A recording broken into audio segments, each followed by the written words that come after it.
2021 di Medan, di Sumatera Utara. Nanti mohon yang tidak ada acara misalkan sama-sama kita doa bersama dipandu oleh para saudara di Budaya MA.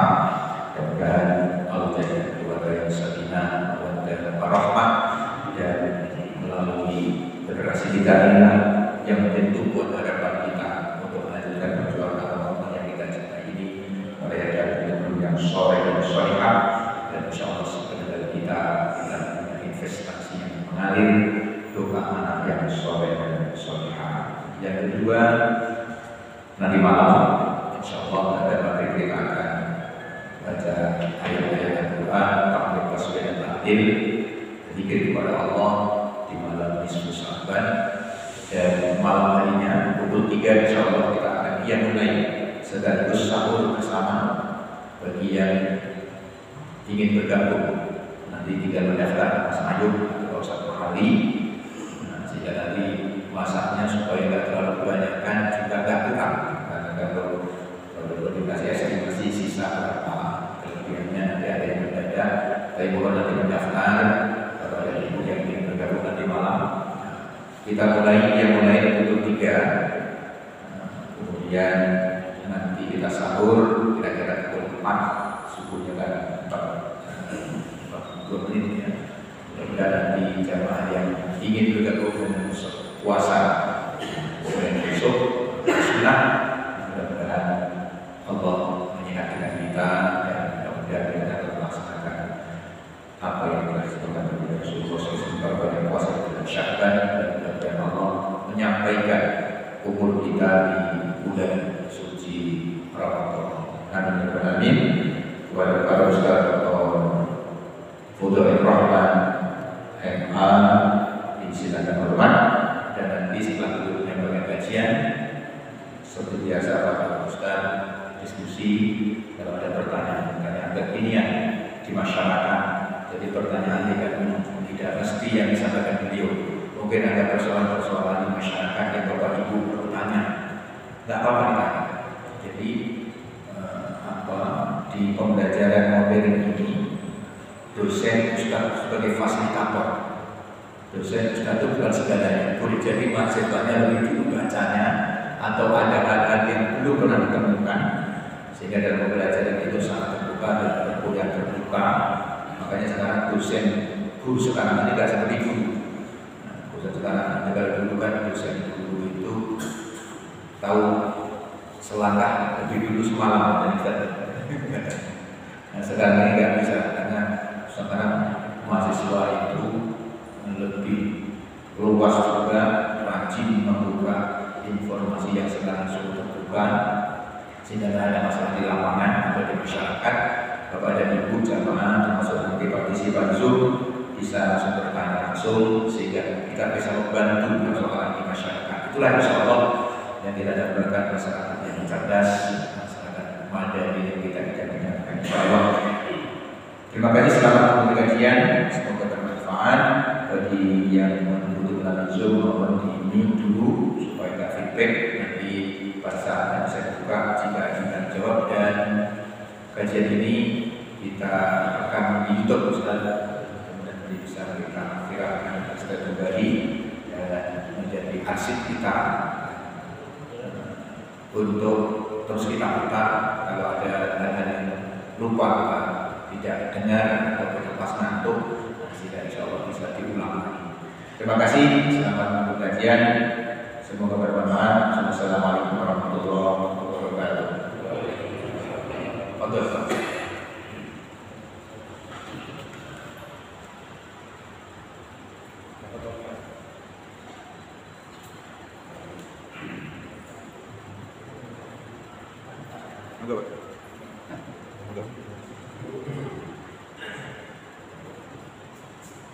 Ini tadi acara nikah ini yang mau tadi melakukannya.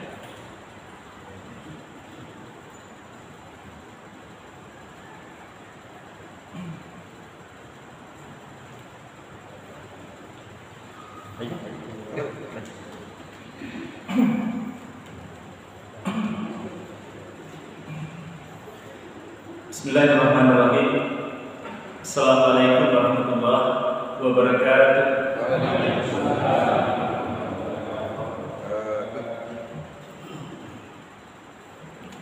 Alhamdulillahirabbil alamin.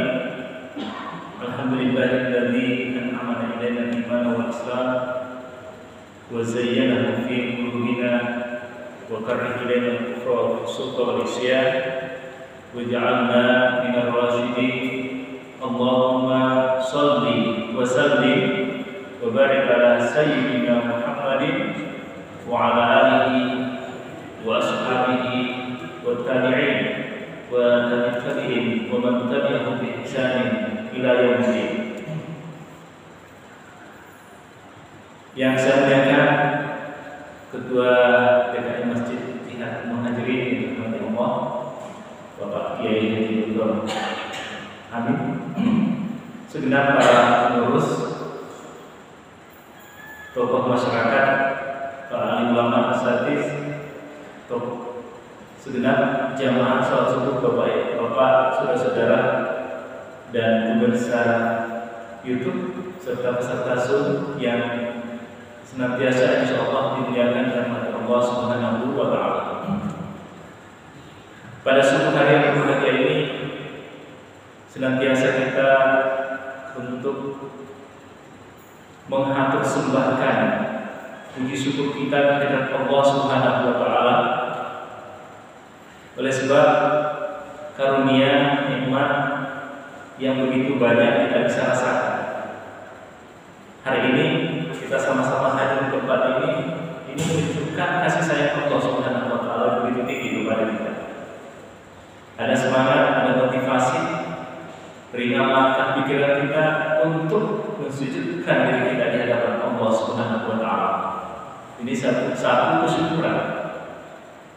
Dan ini juga menunjukkan bahwa insyaallah hadirnya kita di tempat ini, ya, dan mungkin para pemirsa yang mengikuti baik Zoom maupun YouTube, ini insyaallah dalam kondisi keadaan sehat walafiat. Ya, rezeki karunia yang mungkin tidak terlalu banyak dibicarakan orang, tetapi ya sangat besar artinya di dalam mendorong motivasi diri kita menjalani kehidupan ini secara baik. Tentu juga di dalam perhelatan pengajian ini kita senantiasa meminta kepada Allah agar diri kita, keluarga kita senantiasa semakin dekat hubungan rohani, ya, vertikal kita kepada Allah Subhanahu wa taala. Semoga kasih sayangnya dari waktu ke waktu semakin meningkat. Demikian pula kita senantiasa meminta doa agar kita dekat kepada baginda Nabi sallallahu alaihi wasallam, mengharapkan syafaatnya dan menjadikan diri kita sebagai umat yang berada dalam barisan yang mengiringi di belakang baginda Nabi sallallahu alaihi wasallam. Bapak-bapak, saudara-saudara yang dirahmati Allah, tidak terasa ini sudah 14 Sya'ban, ya, malam pertengahan Sya'ban. Artinya bahwa tidak lama lagi bulan suci Ramadan yang kita tunggu-tunggu semua orang Muslim, orang Islam, orang mukmin mengharapkan agar kita ditakdirkan Allah Subhanahu wa taala bertemu dan berjumpa dengan bulan suci Ramadan. Alhamdulillah kita masih diberikan kesempatan ini, insyaallah. Bisa jadi ini adalah ijabah, dikabulnya doa-doa kita dari Allah Subhanahu wa taala yang selama ini kita bacakan doanya atau kita aminkan. Ya, kalau imam misalnya ada yang baca doa, seringkali membaca memasuki bulan Rajab, Sya'ban, doanya apa? Allahumma barik lana fi Rajab wa Sya'ban wa ballighna Ramadan. Ya Allah, berkahi kami di bulan Rajab dan Sya'ban dan pertemukan kami dengan bulan suci Ramadan. Ya, saya kira ini doa-doa yang kita mintakan kepada Allah Subhanahu wa taala agar memudahkan memberikan karunia itu kita diijabah doa-doa. Makanya kalau ada ilmu yang membaca doa diajarkan, ya Pak ya. Doa menurut hemat saya, doa satu orang dengan doa banyak orang itu akan lebih mudah mengetuk pintu langit ketika kita meminta dengan banyak orang ketimbang satu orang. Ya, tapi ini tergantung kepada mazhab kita masing-masing. Ya, kecenderungan dan kekhusyuan khususnya pada diri kita masing-masing. Apakah hati kita ketika meminta kepada Allah Subhanahu wa taala akan lebih mudah diresapi, dirasakan ketika kita berdoa sendiri ataukah ketika mengaminkan doa ini, mengaminkan doa yang memimpin doa tersebut. Tapi kalau menurut hemat saya, kalau banyak orang yang minta, maka itu akan mudah menembus pintu langit. Itu deh, sama dengan orang demo itu Pak. Kalau demo dengan banyak orang, 1 orang, 10 orang ketimbang jutaan orang, ribuan gitu ya, ratusan ribu misalnya, akan lebih mudah didengar dengan datangnya banyak orang. Baik.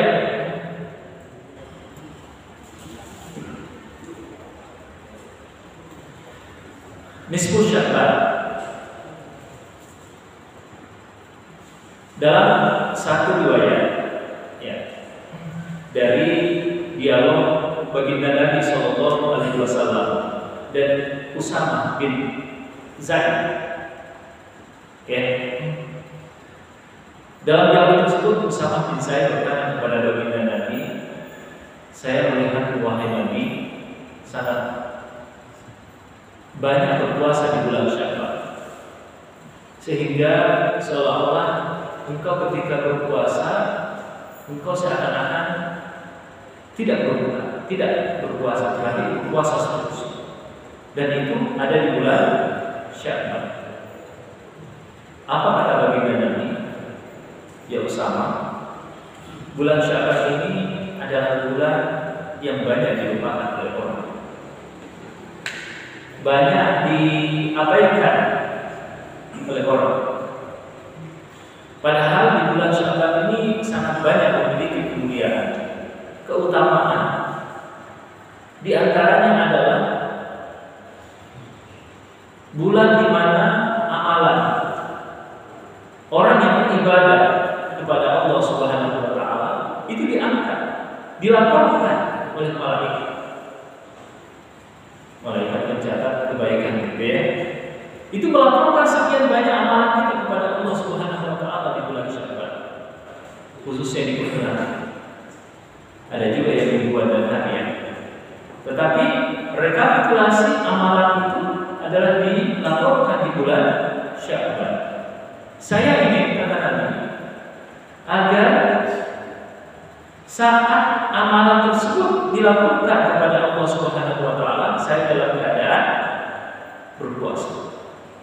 Nah, ini yang disampaikan oleh Pak Haji Hamid tadi, bahwa kemudian kita insyaallah semoga berpuasa di bulan Sya'ban ini ya, itu sesuai dengan pesan nasihat dari baginda Nabi Sallallahu Alaihi Wasallam agar ketika amalan itu dilaporkan kepada Allah Subhanahu Wa Taala, kita dalam kondisi yang tinggi, ya, kedekatan rohani kepada Allah Subhanahu Wa Taala melalui ibadah puasa. Yang ingin saya sampaikan adalah bahwa di sana banyak orang yang mengabaikan di bulan ini. Banyak orang yang tidak kurang memperdulikan kemuliaan dari bulan Sya'ban. Kenapa? Karena pikirannya orientasinya sudah bulan suci Ramadan. Yang penting kalau kita punya misi, punya pandangan bahwa bulan Ramadan sudah dekat, bahwa persiapan kita untuk memasuki bulan suci Ramadan itu tentu juga dirasakan oleh kita dengan berbagai persiapan, baik secara fisik maupun rohani. Tetapi alangkah lebih baik manakala pandangan bahwa bulan Ramadan itu sudah dekat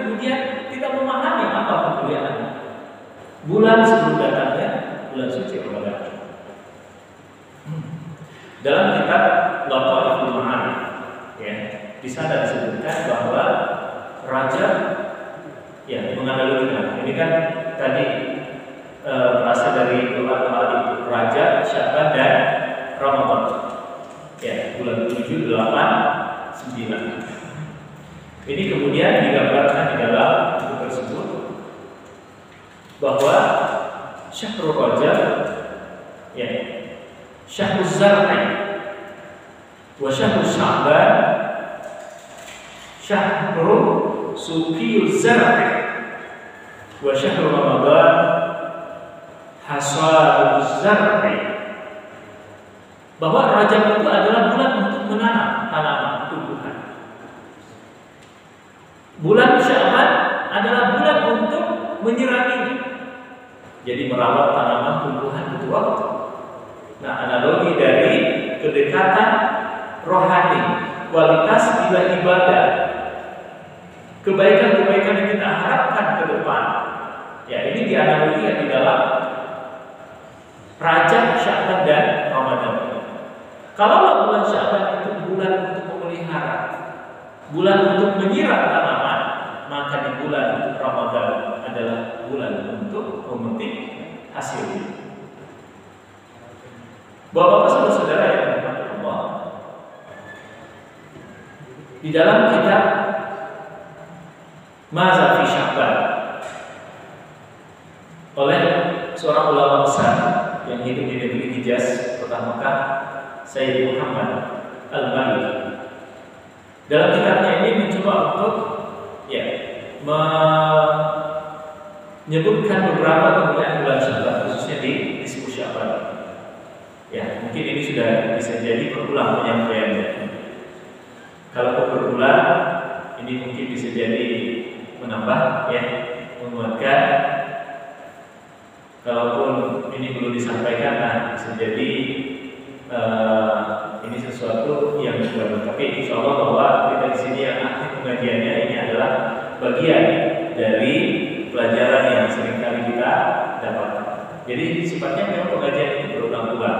Ya, yang pertama tadi adalah apa yang disampaikan di dalam penyampaian pertama tadi, bahwa baginda Nabi SAW itu sangat banyak berpuasa di bulan Sya'ban. Ya, dalam riwayat dari Sayyidah Aisyah itu beberapa riwayat yang mengarah ke sana. Ya, bahwa misalnya diantaranya karena Rasulullah SAW la yasumu syahran aktsara min Sya'ban wa kana yasumu fi Sya'ban syahratullah, bahwa tidaklah baginda Nabi SAW berpuasa sebulan penuh lebih banyak daripada bulan Sya'ban. Artinya bahwa baginda Nabi sangat banyak berpuasa di bulan Sya'ban. Ya, bahkan hampir keseluruhannya. Ya, tentu setelah bulan suci Ramadan. Ya, sehingga kemudian baik untuk kita berpuasa di bulan suci Ramadan. Yang kedua, tadi yang saya sampaikan adalah menyampaikan amalan itu, ya Pak, ya. Lalu kemudian berpuasa dalam kondisi berpuasa, amalan itu dilakukan. Yang kedua adalah bahwa di bulan Sya'ban menurut Sayyid Muhammad Al-Maliki itu adalah peralihan kiblat kaum muslimin terjadi pada bulan Sya'ban, hari Selasa, tepatnya di nisfu Sya'ban. Bagi kita yang pernah ke Madinah, ya, pernah berziarah ke kota Madinah, maka kita akan diperlihatkan masjid kiblat, ya, di mana di sana ada dua menara, satunya menghadap ke jalan, ya, di jalan raya. Kalau kita naik di situ, Pak, alhamdulillah kalau kita sempat turun, ya, sholat sunnah di sana. Ya, meskipun dalam riwayat itu tidak ada motivasi kuatnya untuk melakukan sholat di situ, berbeda dengan Masjid Quba misalnya, gitu ya. Tetapi kalau kita sempat turun, silahkan untuk sholat di sana. Yang menghadap ke jalan raya itu adalah yang menghadap ke utara. Nah, ketika terjadi perubahan itu kemudian berubah 180 derajat, yang tadinya ke utara kemudian menghadap ke selatan. Ya, dengan turunnya ayat Al-Baqarah 144. Bismillahirrahmanirrahim. Qad yara qalbu wajhika fis sama falanwalliyannaka qiblatan tardhaha fawalli wajhaka shatral masjidil haram wa haitsu ma kuntum fawallu wujuhakum syatra. Kata Allah, kami seringkali melihatmu. Ini ungkapannya kepada baginda Nabi. Seringkali menengadahkan tanganmu ke langit, ya, meminta kepada Allah Subhanahu wa taala untuk engkau menghadapkan wajahmu ke tempat yang engkau senangi. Yang dimaksud adalah menghadap ke Baitullah di Makkah. Maka saat ini palingkanlah wajahmu untuk menghadap ke Baitullah. Di riwayat yang lain itu menyebutkan ada di bulan Rajab, tetapi Sayyid Muhammad Al-Ghali ini menyebutkannya di bulan Syawal. Saya ingin menyampaikannya, menghubungkannya dengan kehidupan saat ini, bahwa alhamdulillah satu kesyukuran untuk Bapak bahwa di dalam ibadah sholat kita ini menghadap ke Baitullah, menghadap ke Ka'bah di kota suci Mekah. Coba dibayangkan, seandainya menghadap kiblatnya orang muslim itu tetap ke Masjidil Aqsa di Al-Quds di Yerusalem sana, ya, kota Yerusalem begitu mulia. Kenapa mulia Bapak? Oleh sebab mayoritas umumnya para anbiya, para rasul itu diturunkan di Palestina, ya. Jadi barakna haulahu linuriyahu min ayatina. Saya kira kemuliaan Al-Quds itu karena begitu banyaknya para anbiya, para rasul pernah mendakwakan syiar Islam di sana. Oleh sebab itu secara politis, ya, mari untuk kita senantiasa berkunjung ke tempat itu. Selain ke kota suci Mekah dan Madinah, mari bagi kita yang memiliki kesempatan untuk berkunjung ke Al-Quds, menunjukkan bahwa kota itu adalah secara historis, ya, secara ideologis orang Islam yang bertauhid, yang masih yang wahidi billah itu masih sangat pantas dan layak untuk berkuasa menguasai tempat itu. Bisa dibayangkan seandainya Bapak doa baginda Nabi untuk mengubah kiblatnya itu tidak diijabah oleh Allah, maka saat ini kita akan tidak pernah berhenti berseteru berhadapan-hadapan dengan tiga agama samawi besar, Yahudi, Nasrani, yang juga sangat, ya, berkontribusi, yang juga sangat ingin menguasai tempat ini. Dan sampai saat ini Yahudi yang sangat banyak menguasai Al-Quds, ya. Alhamdulillah bahwa kemudian dibuka kesempatan bagi siapa dari penganut tiga agama ini untuk berkunjung ke sana. Dan kita jumpai bahwa orang Islam, ya, itu tetap berlomba-lomba banyak wisata religi ke Al-Quds. Ditandai itu dengan amalan-amalannya yang banyak. Ya, jadi seandainya doa itu tidak dijawab, maka tentu perseteruannya, ya, perselisihannya akan jauh lebih besar daripada yang kita hadapi saat ini. Tapi alhamdulillah, maka kemudian mungkin baginda Nabi SAW yang banyak itu memiliki kerawangan yang jauh ke depan, itu memandang bahwa kota suci Mekah, ya, Baitullah, tempat di mana beliau dilahirkan, ya, itu lebih beliau senangi, ya, lalu untuk dijadikan sebagai tujuan, sebagai kiblat di dalam kita beribadah, itu alhamdulillah, ya, kita menghadap ke sana. Kemuliaannya Bapak-bapak itu perbedaan-perbedaan yang ada di kampus ini semakin dekat kita, ya, dalam sebuah penelitian ilmiah bahwa yang menjadi pusat bumi ini ada di Ka'bah Baitullah. Semakin dekat kita ke Baitullah, semakin dekat kita ke pusat bumi, maka perbedaan-perbedaan khususnya dari sisi ibadah itu meluluh jadi satu. Perbedaan itu sunatullah, sangat terbuka di sana. Kita jarang menjumpai saling menyalahkan satu dengan yang lain. Orang cenderung untuk kemudian melihat bahwa perbedaan di dalam, apalagi kalau yang bersifat ruhiyah di dalam beribadah itu tidak akan kita bayar.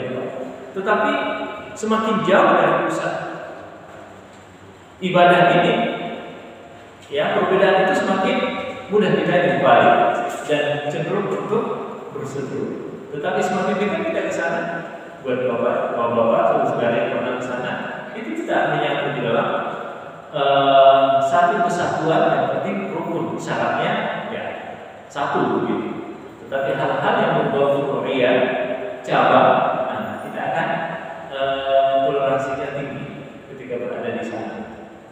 Ini adalah terkait dengan perubahan kiblat yang ada di bulan Sya'ban.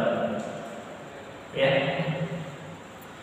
Lalu kemudian keutamaan yang lain yang disebutkan oleh Sayyid Muhammad Al-Maliki itu adalah bahwa di bulan ini turunnya ayat Al-Ahzab yang menyebutkan tentang keutamaan, ya, perintah kita bersolawat kepada baginda Nabi Sallallahu Alaihi Wasallam.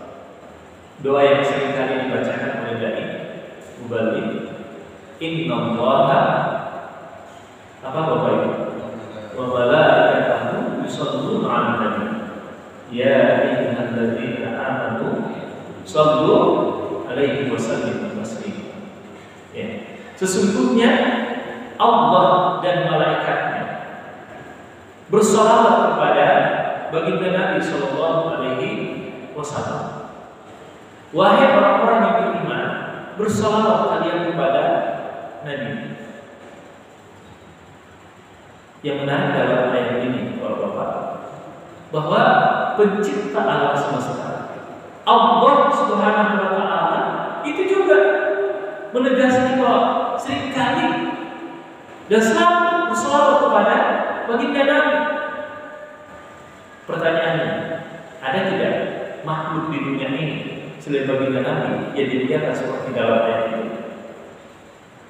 Bahkan Bapak-bapak, penyebutan baginda Nabi di dalam ayat suci Al-Quran itu semuanya hampir diawali dengan kalimat fungsional penciptaan, kalimat kenabian dan kerasulan.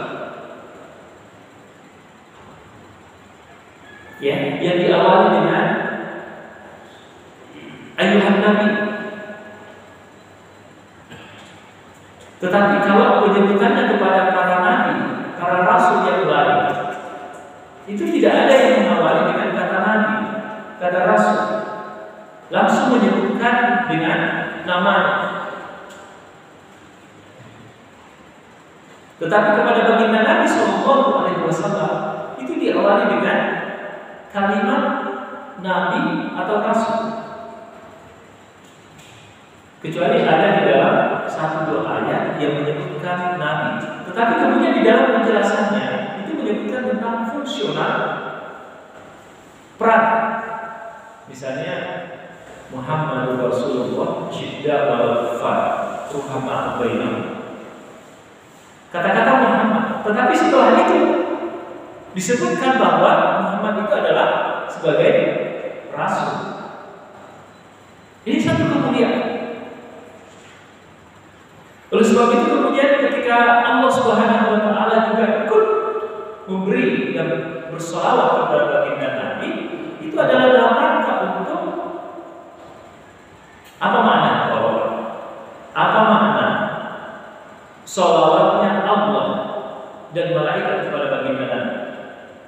ulama sufi menyebutkan bahwa sholawatnya Allah kepada baginda Nabi itu adalah dalam rangka untuk mencurahkan dan menurunkan rahmat kepada baginda Nabi Sallallahu Alaihi Wasallam.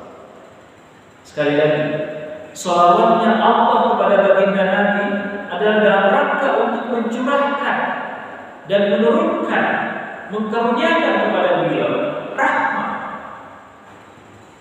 Sangat banyak kemudian. Kemarin di bulan Rajab kita baru memperingati Isra dan Mi'raj. Satu-satunya makhluk yang bisa sampai ke Sidratul Muntaha.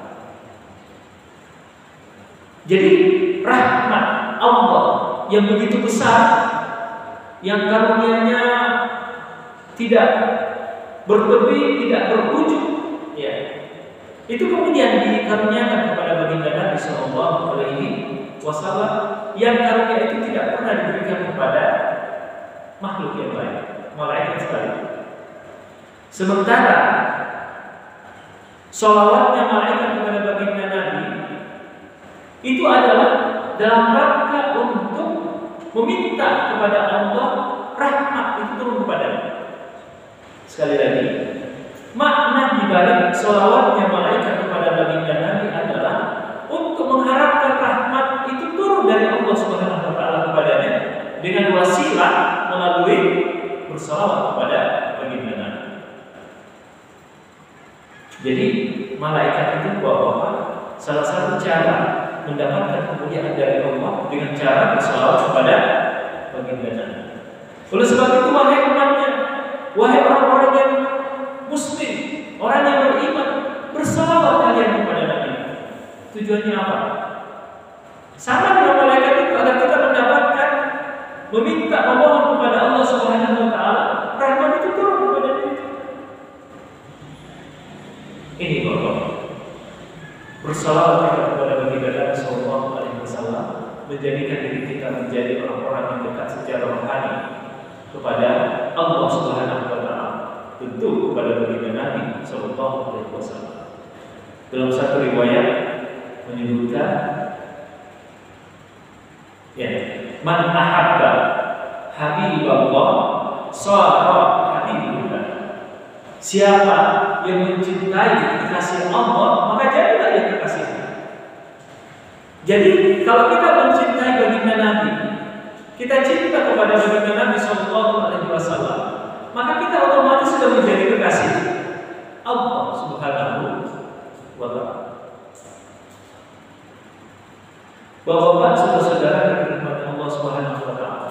Oleh sebab itu di bulan Sya'ban ini adalah bulan kita banyak bersalawat kepada baginda Nabi Sallallahu Alaihi Wasallam.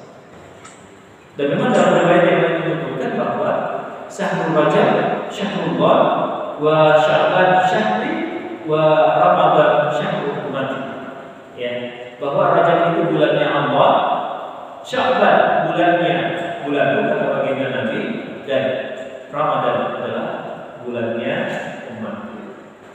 Maka di bulan Sya'ban ini perlu kita banyak-banyak bersalawat kepada baginda Nabi Sallallahu Alaihi Wasallam. Kemuliaan bersalawat Bapak, itu dalam ini nampaknya banyak beredar di media sosial, ya, tentang bisyarat as-salawat ila Nabi Sallallahu Alaihi Wasallam. Di antaranya dalam kitab Fadhailul A'mal, ya, itu menyebutkan, meskipun ini dhaif, ya, hadisnya ini, tetapi terkait dengan fadilah amal. Kalau itu kemudian yang mendorong memotivasi kita untuk beramal, ya, menurut Imam Ahmad bin Hanbal, saya kira tidak ada salahnya untuk kita berpegang kepada hadis selama tidak terkait dengan hukum, ya, tidak terkait dengan sanksi, maka kita boleh saja mendengarkan, meyakini, karena itu sifatnya adalah mendorong motivasi untuk kita beramal soleh terhadap hadis-hadis yang dhaif. Man shalla alayya alfa alfa sholatin fi yaumin lam ya'tihi al-maut hatta yubashshara lahu jannah. 1000 kali Bapak kita bersolawat kepada baginda Nabi, maka kita tidak akan yang meninggal kecuali sudah diinformasikan bahwa surga Jannatul Firdaus akan menjadi tempat kita di hari kiamat kelak. Ya ini kan motivasi saja kan. Kita banyak bersolawat kepada baginda Nabi dengan misalnya melihat bahwa Allah surga. Ketika akan meninggal akan diinformasikan tentang kemuliaan tempat kita nanti di akhirat kelak, yaitu surga Jannatul Firdaus misalnya. Ya itu kan mendorong motivasi kita untuk banyak berbuat kebaikan, kalimat-kalimat thayyibah di dalam hidup ini. Yang berikutnya, nah ini dalam riwayat Muslim. Man shalla alayya mi'atan fi yawmin qadallahu lahu al-hajah sab'ina di akhiratihi wa salatina di dunia. Coba Bapak, 100 kali kita bersolawat kepada baginda Nabi, maka 100 hajat kita akan diijabah oleh Allah Subhanahu wa taala.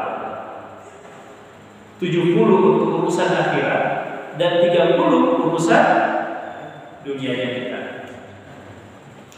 Bapak-bapak, kita kalau jalan, ini kan Jakarta mulai macet, ya kan?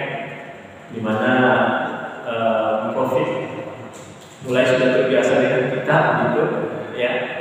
Ini kalau macet misalnya keciputan nih, ya, mau pulang ke masuk di Jakarta, Bapak seringkali, ya, kalau kita mengiringinya dengan membaca sholawat, itu akan terbuka jalan. Kesulitan, kesempitan hidup yang manakala kita iringi dengan membaca sholawat, itu akan meringankan hidup Bapak, akan mempermudah, memperlancar. Minimal ketika kita membaca sholawat itu, Allahumma sholli ala sayyidina Muhammad wa ala sayyidina Muhammad, seperti itu memberikan kesejukan, memberikan ketenangan di dalam hati kita di dalam menjalani hidup ini.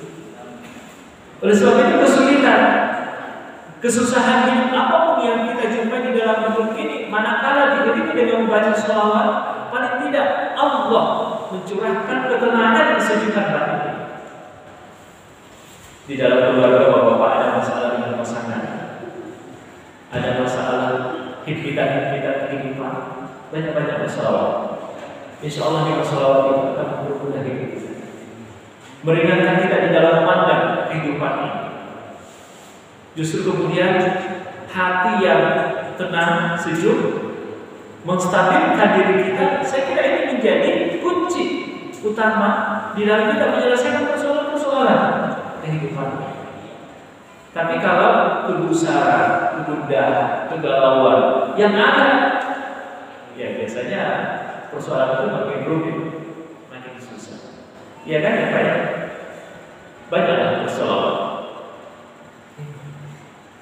Riwayat yang lain tentang keutamaan solawat itu, siapa yang bersolawat 10 kali di pagi hari, lalu kemudian di sore hari 10 kali dia bersolawat. Apa itu hadisnya? Bahwa kita ditakdirkan, ya, kita insya Allah akan mendapatkan syafaatnya di hari kiamat kelak. Adrakatku syafaati yaumil qiyamah. Man shalla alayya asyara fi subhi ya sabahan wa asyara fi masa. 10 kali di 10 hari, 10 kali di sore hari. Adrakatku syafaati yaumil qiyamah. Ia berhak mendapat syafaatku di hari kiamat. Bahkan sekali saja yang man shalla alayya salatan sallallahu alaihi wasallam. Satu kali saja Bapak kita bersolawat kepada baginda Nabi sallallahu alaihi wasallam, Allah Subhanahu wa taala bersolawat kepada kita sebanyak 10 kali. Maka mari Bapak, kita menghiasi bibir dan lisan kita untuk banyak bersolawat kepada baginda Nabi Sallallahu Alaihi Wasallam. Tentu juga zikir-zikir yang lain, ya, istighfar kita, tahmid kita, tahlil, takbir kita, ya, itu juga, ya. Bukan berarti ketika menyebutkan sholawat lalu kemudian mengabaikan zikir kita, ya. Karena zikir kita itu tadi bahwa ketika kita dekat secara rohani kepada Allah, maka pada saat yang bersamaan kita dekat kepada Pencipta alam semesta. Mengapa? Karena baginda Nabi adalah kasih yang Pencipta alam semesta. Ya. Jadi apa di dalam surah Al-Furqan itu menyebutkan alam tara kaifa daraballahu masalan kalimatan thayyibah kasajaratin thayyibatin asluha thabitun fis sama' wa farquha, ya, asluha farquha fis sama'. Jadi ayat ini di dalam surah Al-Furqan menyebutkan bahwa kalimat-kalimat thayyibah, kalimat-kalimat baik yang seringkali menghiasi bibir dan lisan kita itu diibaratkan laksana pohon yang akarnya sangat dalam ke tanah dan cabangnya, tiangnya, batangnya menjulang tinggi ke atas. Datang angin itu tidak runtuh, tidak mudah untuk goyah ketika digoyah oleh lingkungan sekitar. Itu laksana kalimat-kalimat thayyibah, kalimat-kalimat kebaikan, zikir kita kepada Allah Subhanahu wa taala maupun salawat kita kepada baginda Nabi, termasuk untuk ucapan-ucapan yang positif, ucapan yang baik di dalam kita bertutur kata kepada sesama, kepada keluarga, tetangga, karib kerabat, anak dan seterusnya. Sekira diibaratkan dengan pohon tadi, ya. Jadi akarnya dalam ke tanah, bahkan yang menjulang tinggi ke atas. Kuat dia dalam berbagai tempat apapun, ya. Bukankah orang yang seringkali berbaik-baik di dalam ucapan dan ungkapannya itu kan akan menurunkan positivisasi bagi orang yang ada di sekitarnya, bagi para pendengarnya. Kemudian yang terakhir, saya banyak kemudian di bulan Sya'ban ini adalah nisfu Sya'ban. Nah, tadi disampaikan bahwa kita akan mengadakan zikir, mengadakan tilawatul Quran, mengadakan qiyamul lail pada nanti malam. Saya kira di bagian tadi kita mengikuti nasihat pesan-pesan dari baginda Nabi Sallallahu Alaihi Wasallam. Semoga kita tetap semangat, tetap memiliki kesempatan untuk menghidupkan bulan Sya'ban ini sebagai pengantar kita memasuki bulan suci Ramadan. Baik, sampai di sini penyampaian dari saya. Ada yang mau didialogkan? Silakan. Untuk Ustaz tambah kajian materi pada hari ini. Mudah-mudahan bermanfaat semua untuk dan Ramadan. Silakan